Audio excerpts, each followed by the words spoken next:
We're here with the Humble Pie's Tom Walker, as you probably know him, Jonathan Pie, with his take of the week.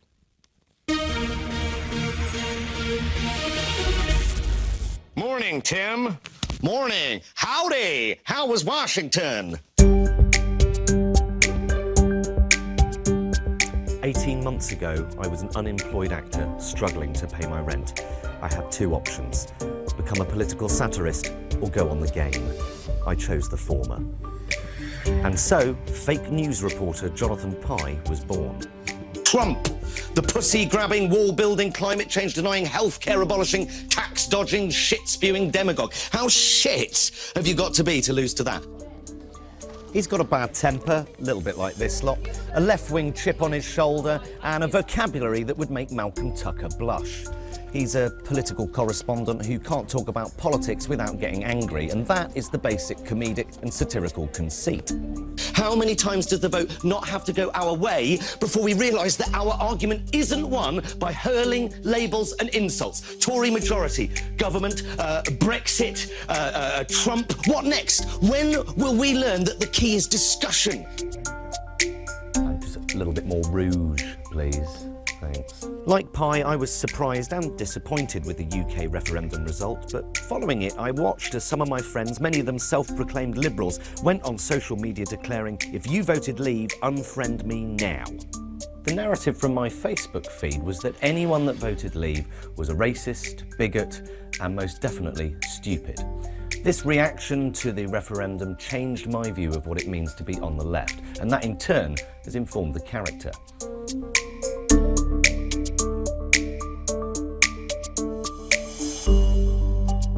Everyone that voted for Trump is a sexist or a racist. Some of them are, but most aren't. Most people didn't vote for her, not because she's a woman. They didn't vote for her because she offered no palpable change whatsoever. Pie argues that to simply label the majority of Trump voters as sexist or bigoted just isn't helpful and doesn't help to advance the debate. If anything, it shuts the debate down, and that can be dangerous. How do you think people are going to vote if you talk to them like that?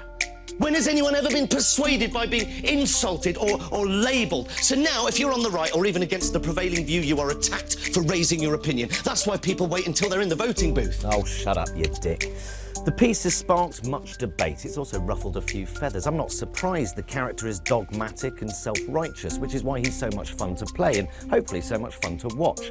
But the main objection that I've heard again and again coming from the left is this: that I cannot possibly understand the impact of Trump's victory, especially on minority groups, so I should probably just keep quiet. And the reason? Because I'm a straight white male. Donald Trump. The left is responsible for this result because the left have now decided that any other opinion, any other way of looking at the world is unacceptable. The irony is that rejecting Pie's argument on the basis of identity politics reinforces the very point the piece of satire was attempting to highlight, that by dismissing someone's opinion or vote by using labels such as sexist, racist or stupid or even straight white male, you're more likely to lose an argument or an election that might more easily have been won through engagement and debate. No imagination or expense spared with allocations this week. That's our newsroom. Jonathan Pie, Tom Walker's with us now. Welcome to the programme. Pleasure to be here. Michael, why did Trump win? Because a lot of people in America were fed up and angry and hadn't had a pay rise for a very long time and felt that they were the victims of globalisation. And also a lot of people hated Hillary. Is the left now in crisis? Well, it doesn't have to be.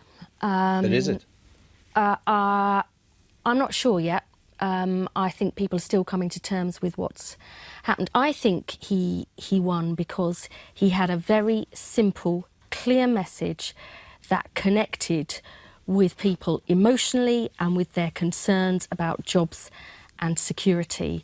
And I think, I was a big Hillary supporter, but I think she didn't have that kind of message of being a change candidate. But she couldn't be the change candidate. She was the establishment candidate. Well, what's interesting is actually her policies of huge investment in infrastructure, tax rises on the rich and childcare were very different from previous candidates from the left. But I think the big lesson for the left here is you can never, ever take your voters for granted. Demography isn't destiny, and that's what I think we learnt in this election. Why is the mainstream left, from France to Britain to the United States, losing the support of the traditional working class?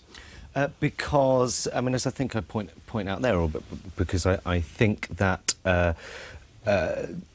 occasionally the working classes, you know, I talk about there about identity politics, and in some areas of the left, that is the main point of identity politics. Now, if you're poor and disenfranchised, when you walk into a voting booth,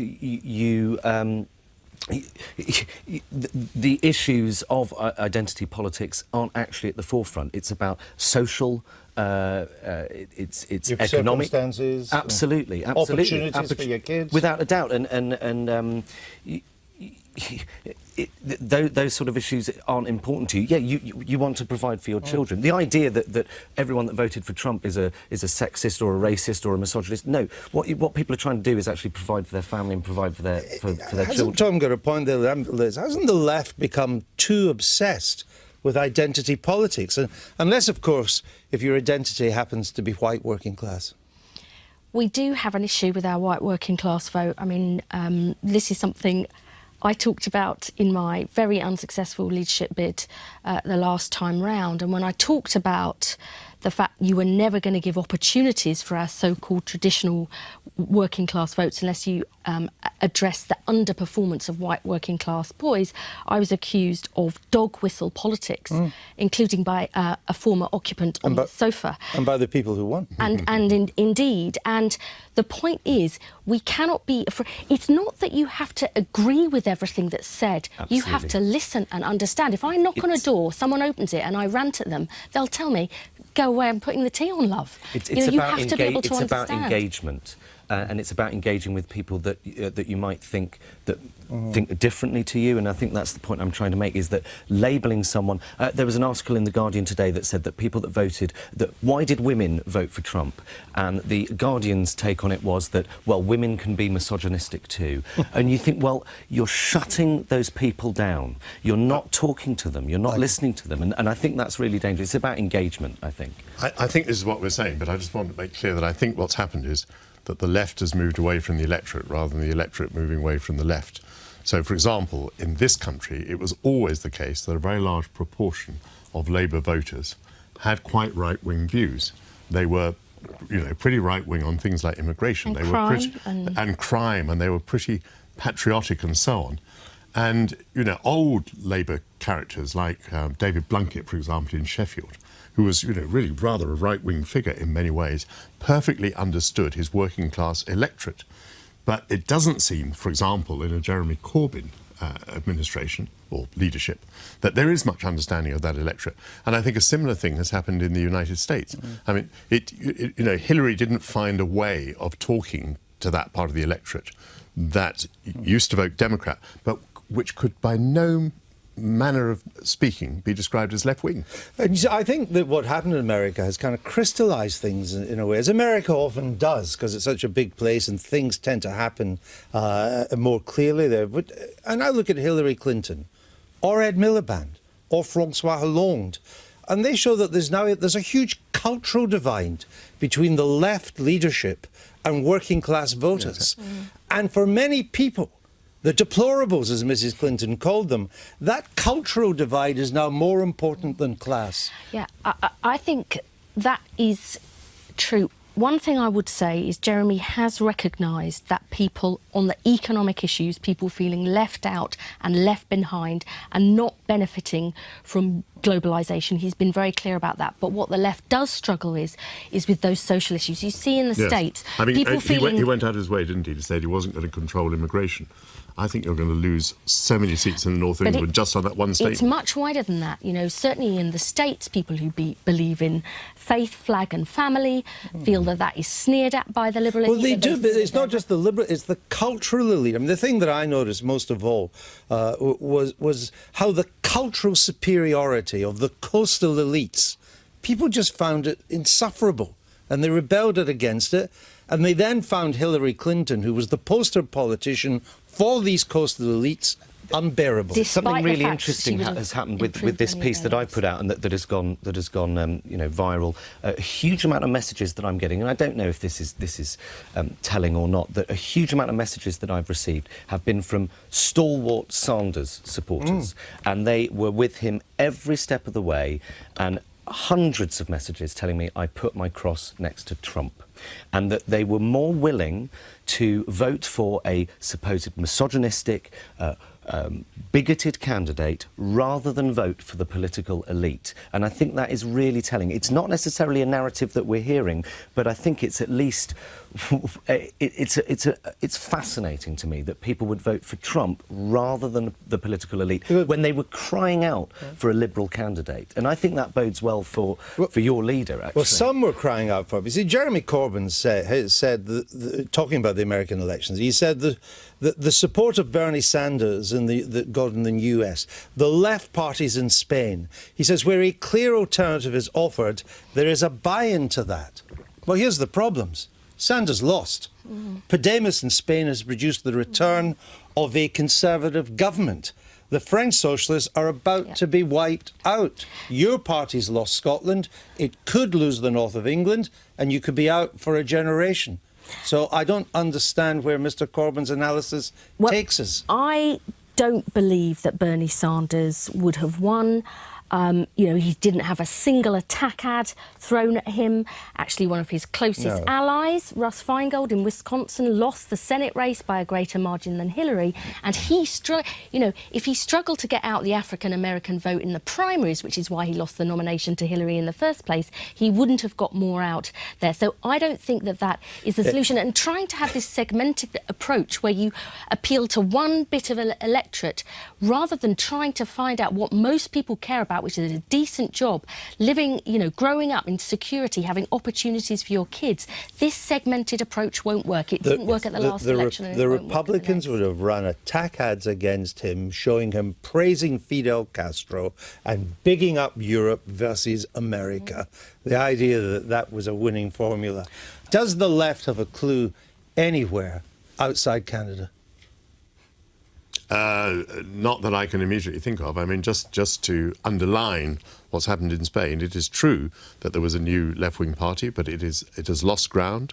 The mainstream left-wing party, the Socialists, has been beaten pretty badly, has lost 1 million votes between one election and the next.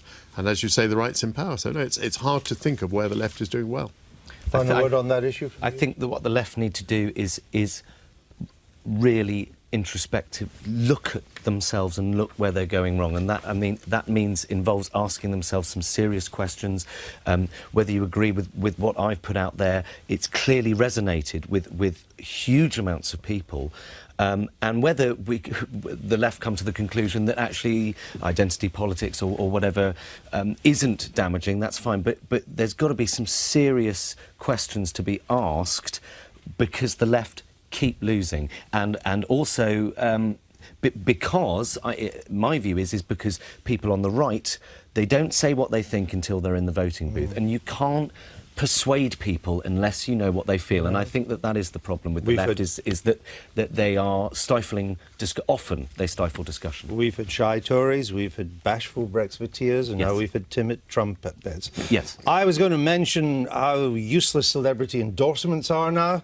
Mrs. Clinton had all of them, from TV, Hollywood, music. It only underlined the cultural difference. I was also going to mention, for a change, posters, and perhaps say that both the endorsements and the posters should be thrown in the dustbin together. But we've run out of time, but I think I managed to squeeze it in. Tom, thank you very much. Good to see you. It's a pleasure to be here. Thank you. Thank you, Tom.